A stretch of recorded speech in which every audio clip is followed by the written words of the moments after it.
गुनहगारों को सजा दिलाएंगे, रोक सको तो लोग। और ये दावा सिर्फ मेरा नहीं है, ये अखंड भारत का है, अखंड भारत। कि क्या ड्रग्स मामले में फंसे नेता अभिनेता रिया के बहाने जांच को भटकाने की कोशिश कर रहे हैं। सुशांत की हत्या को आत्महत्या में बदलने की चाल चल रही है। बाय नेम एफआईआर होगा। आरोपी number 1 Aditya Thackeray, number 2 Suraj Pancholi, number 3 Dino Morea, number 4 Rohan Rai और दिशा का जो सो कॉल्ड फियांसे था।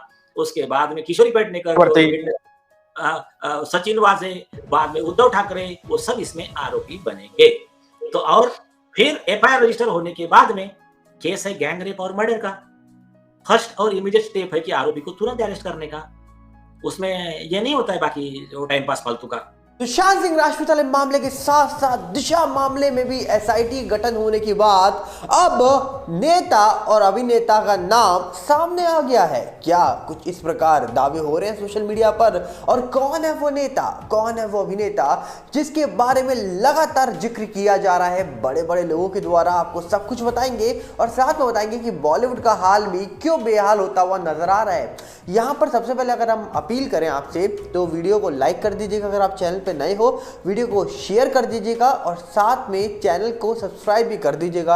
अब बढ़ते हैं आगे और सबसे पहले आपको बताते हैं कि आखिरकार सुशांत मामले के साथ साथ दिशा मामला, जिस मामले में एसआईटी का गठन कर दिया गया है महाराष्ट्र सरकार की तरफ से, उस मामले के अंदर कहा जा रहा है कि क्यों आखिरकार बार बार एक नेता और अभिनेता का नाम लिया जा रहा है। आखिरकार क्यों इस मामले को एक वक्त पर बंद कर दिया गया था और लगभग 3-3.5 साल के बाद ये मामला फिर से उठ के सामने आया। और जैसे ये मामला सिटीजन कोर्ट में कहा जा रहा है कि आया है सामने, उसी के बाद से कहा जा रहा है कि नेता और अभिनेताओं के नाम सामने ले लिए गए हैं और यहाँ तक कि प्रूफ के तौर पर उनके मोबाइल टावर लोकेशन जो है उसको भी सामने रखने की बात कर ली गई है।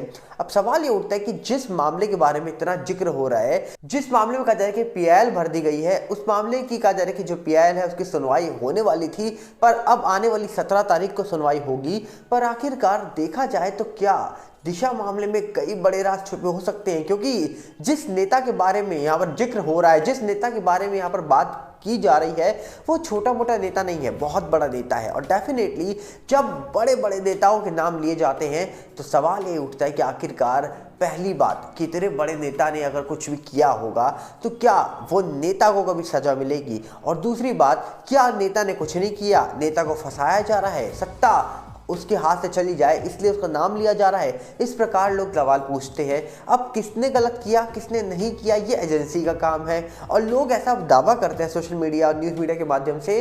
जब बड़े बड़े लोगों का नाम सामने आता है तो फिर एजेंसी भी सामने नाम रखने से पहले 100 बार सोचती है। तो क्या कुछ ऐसा ही तो नहीं चल रहा है इन मामलों में? क्योंकि जिस प्रकार बड़े बड़े लोगों ने नाम लिया है नेता और अभिनेताओं के, और वो जो नाम है वो डेफिनेटली बहुत बड़े नाम है, छोटे मोटे नाम नहीं है, जिसके बारे में जिक्र यहाँ पर किया जा रहा है बड़े बड़े एडवोकेट लॉयर के द्वारा, जिनका नाम कहा जा रहा है कि पीआईएल में लिखा जा रहा है, बॉम्बे हाईकोर्ट में पेश किया जा रहा है। और यहाँ तक कि कहा जा रहा है कि भैया इनके मोबाइल टावर लोकेशन उस दिन वहाँ पर मौजूद थे, 3 से 4 घंटे तक ये लोग वहाँ मौजूद थे। इतने बड़े दावे अगर कोई कर रहा है तो डेफिनेटली आप सोच सकते हैं कि किस प्रकार ये मामला और गंभीर बन जाता है। और साथ में अभी हाल ही में सुशांत सिंह राजपूत के पिता के सिंह जी जो है उन्होंने इस फैसले को अच्छा ठहराया और इस फैसले से वो भी खुश नजर आए थे। जिस फैसले की हम बात कर रहे हैं वो फैसला है महाराष्ट्र सरकार ने एसआईटी का गठन किया दिशा केस में। इस फैसले के बाद सुशांत के पिता जो थे के सिंह वो बहुत खुश नजर आए थे। उन्होंने एक और सवाल का जवाब देते हुए बताया था कि अगर दिशा मामले को बंद कर दिया गया था और दिशा मामले को अगर ना बंद किया जाता, मामले की जांच अगर अच्छे से हो जाती तो शायद आज एसआईटी का जो गठन हुआ है उसकी जरूरत ना पड़ती। और एसआईटी का गठन की जरूरत इसीलिए पड़ी है क्योंकि इस सब मामले में जो जांच हो रही थी वो कहीं ना कहीं अपने आप में एक बड़ा सवाल उठा रही थी और उसी सवालों के कहा जा रहा है कि मद्देनजर रखते हुए आज एसआईटी का गठन करना पड़ा।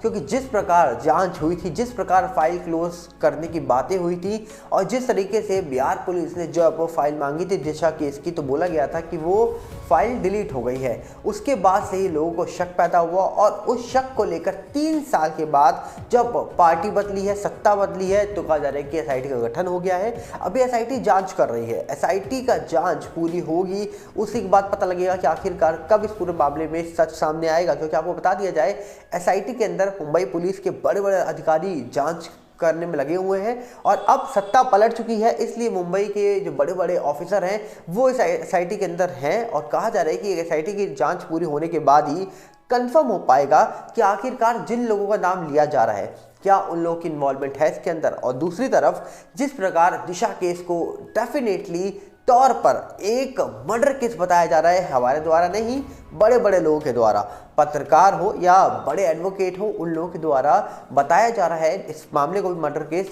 तो क्या दिशा मामला एक हादसा था, मर्डर था, या फिर क्या था इस मामले के अंदर वो बात जिसको लेकर आज भी सवाल उठते हैं, इसका फैसला तो तभी हो पाएगा, इस बात का जवाब तो तभी मिल पाएगा जब एसआईटी की जांच पूरी हो जाएगी और ऑफिशियली तौर पर एसआईटी के ऑफिसर अपना स्टेटमेंट जारी कर देंगे। तब तक कुछ भी कहना मुश्किल हो सकता है, क्योंकि जिस तरीके से दिशा सुशांत के जाने के बाद बॉलीवुड ने चुप्पी साधी है वो काबिल तारीफ है, क्योंकि इतनी बढ़िया चुप्पी तो बॉलीवुड क्या कोई भी दोस्त चुप नहीं रह सकता जितना बॉलीवुड चुप रहकर दिखा दिया है बॉलीवुड ने पिछले 3 सालों के अंदर। तो कहीं ना कहीं यहाँ बॉलीवुड के अंदर कहा जाता है कि नेपोटिज्म है, बॉलीवुड के अंदर सब कुछ दिखाई दे जाएगा, पर बॉलीवुड के अंदर दोस्ती कभी असली नहीं होती है, ये बात को भी आपको मानना पड़ेगा। क्योंकि जिस तरीके से बॉलीवुड के अंदर दोस्ती के नाम पर कहा जा रहा है कि धोखाधड़ी होती है और दोस्ती के नाम पर लोग पीठ के पीछे से छुरा घोंप देते हैं, ऐसे कई सारे केसेस हमको देखने को मिलते हैं। पहले तो ये चीज़ें पिक्चरों में दिखाई जाती थी, फिर सावधान इंडिया जैसे टीवी शोज में दिखाई जाती थी, पर आजकल तो असल में भी ऐसे केस दिखाई देते हैं जहां पर दोस्त आपके पीठ के पीछे ही आके छुरा घोंप देगा, आपको पता भी नहीं लगेगा।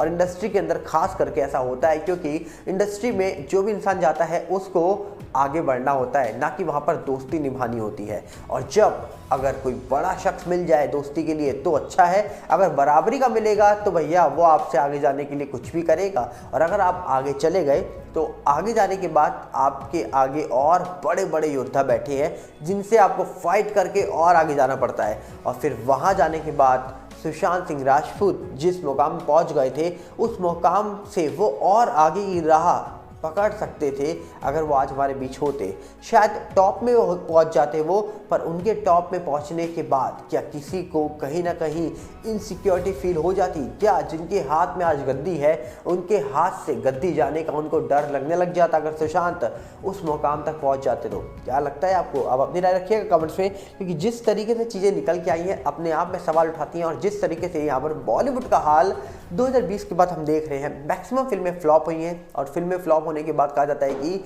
कई बार आंकड़ों को लेकर हेरा फेरी की जाती है और उन्हीं हेरा फेरी के बीच में ये बता दिया जाता है कि फिल्म चल गई है, फिल्म ने इतने करोड़ कमाए, 1000 करोड़ कमा लिए, 2000 करोड़ कमा लिए, अलग अलग दावे कर दिए जाते हैं। पर एक्चुअल में फिल्म ने कितने कमाए हैं कितने नहीं, ये तो शायद वही लोग जानते हैं जो ये फिल्म बनाते हैं। क्योंकि कहा जाता है कि फिल्म में पैसा किसी और का, नाम किसी और का और प्रॉफिट किसी और का। क्या ऐसा ही होता है फिल्म इंडस्ट्री में? अब इन चीज़ों को कहना तो मुश्किल है, पर जिस प्रकार से चीज़ें निकल के आती हैं, बताई जाती हैं, तो बहुत सारे सवाल अपने आप उठ जाते हैं। पर हम चाहेंगे आप अपनी राय रखिएगा कमेंट्स में, हम चाहेंगे आप बताइए आपको क्या लगता है इस पूरे मामले के बारे में। और साथ में आपसे हम एक अपील करेंगे, अगर आप इस चैनल के अंदर नए हो तो वीडियो को लाइक करना, वीडियो को शेयर करना, चैनल को सब्सक्राइब करना बिल्कुल मत भूलना। और साथ में हमारा नया चैनल आया है यूट्यूब का बॉलीवुड गुप्त न्यूज़, उसके साथ जुड़िएगा। और फेसबुक का नया चैनल है सागर भल्ला, और यूट्यूब के साथ साथ फेसबुक के साथ साथ इंस्टा का भी नया चैनल आ चुका है। सबके लिंक आपको डिस्क्रिप्शन में मिलेंगे, जाइए और जुड़ जाइए। मिलते हैं बहुत जल्दी।